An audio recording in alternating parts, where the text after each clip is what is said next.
Welcome to DPSN, I'm Dylan Oliver, and today I'm predicting the record for the 4 NFC East teams for this upcoming NFL season. Last season, this division was terrible. The division winner only had 7 wins. Now, I think the division will be slightly better this season, but I still don't have anyone in the division eclipsing even 10 wins. I'll start with the New York Giants schedule. I think this team could be good. I believe so many of their games this year could go either way and will be close one-score games. But I don't think the Giants will be able to deliver in those close games. I have them starting the season off with a win before a loss to division rival the Washington football team. After that, they will pick up 2 more losses to NFC South opponents before getting their first division win of the year over the Cowboys. Unfortunately for the Giants, they won't be able to build off this win because they have to play the LA Rams the following week, and they will get beat badly. This loss is going to start a trend for the Giants, as they are going to continue to lose the next 4 games they play. After that loss to the Buccaneers, they will pick up a win over the Eagles to become 3-8. If they want any chance at winning this division, they will have to win out. But they will fail to do so, and they will lose 5 of their remaining 6 games, finishing the year 4-13.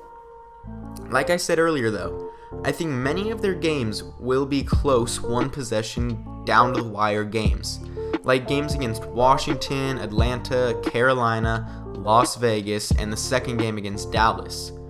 But Daniel Jones won't be able to get the team in to win the game in the end. And one more prediction, this will be Daniel Jones' final season with the New York Giants. Next, let's talk about the reigning NFC East champs. Last season, the Washington football team won the division with a record of 7-9. This offseason, they brought in Ryan Fitzpatrick, who I know will be able to provide solid play for a few weeks of the season. The football team gets the LA Chargers week 1 in a game they will lose. Following week though, Fitzmagic will deliver and get this team a win over the Giants.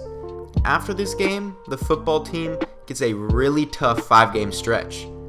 Honestly, I don't see the football team having a chance in 4 out of these 5 games. The only one they have a shot in is the Falcons game, but they will still lose that one. They'll be able to beat the Broncos right before their bye week, but then after it, they will lose to the defending Super Bowl champion Tampa Bay Buccaneers. Another loss the following week to the Panthers makes their record a terrible 2-8. Playing against the Seahawks, they clearly aren't as good of a team. But I think the football team will somehow outplay the Hawks and win this game. This game will be a trap game for Seattle and a momentum shifter for Washington. After the football team wins 2 more games after the Seattle game versus Vegas and Dallas, before losing back-to-back to Philadelphia and a rematch versus Dallas, with 2 games left, Washington can try to match their wins from last season at 7 and hope it's good enough for back-to-back division crowns. And that's what they do, picking up back-to-back wins over the Eagles and Giants, finishing their season 7-10. Alright, let's talk about America's team, the Dallas Cowboys. With the terrible defense and injury of Dak Prescott, this team was bad last year, and I don't expect them to be good this year, but I do think they will be slightly better than last. They play in the opening game of the season versus the Tampa Bay Buccaneers in a game they will 100% lose. Then they travel to LA to play the Chargers in another game they will not win. It won't be until the Cowboys play division rival Philadelphia Eagles when they pick up their first win of the year, and then build off of that with a win over the Panthers. After that though, the Cowboys won't get a win for another month, as they will lose their next 3 games with a bye week at week 7. After their loss to the Vikings, they will beat the Broncos and beat the Falcons before a bad loss to the Chiefs. In order to prevent starting another losing streak, the Cowboys beat the Raiders but drop the next 2 games to the Saints and Washington, putting their record at 5-8 with 4 games left. Back-to-back division wins over the Giants and football team will put them to a 7-8 record and have them in a solid position for a potential division title win.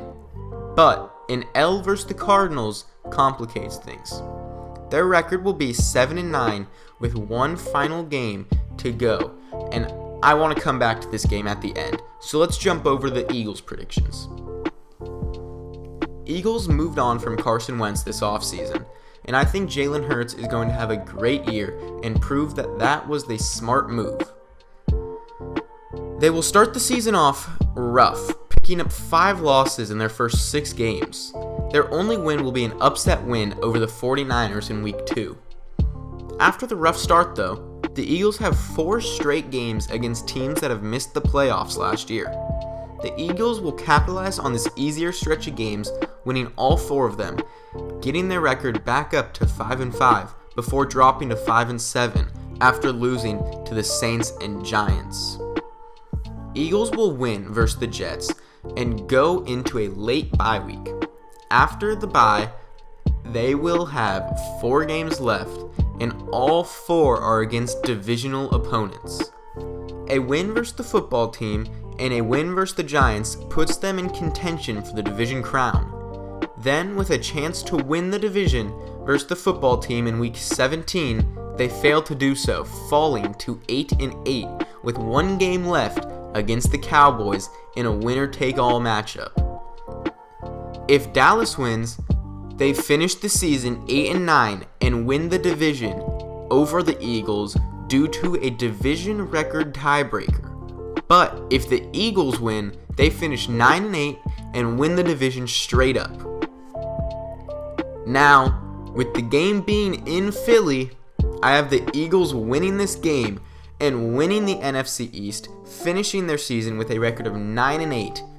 And over here for the Cowboys, they will finish the year 7-10 and once again fail to make the playoffs. This division might not have the best teams, but it will be one of the most exciting division winner races of the whole season. With these predictions, we have finished all 16 teams in the NFC, so tune in next time when I start predictions for the AFC.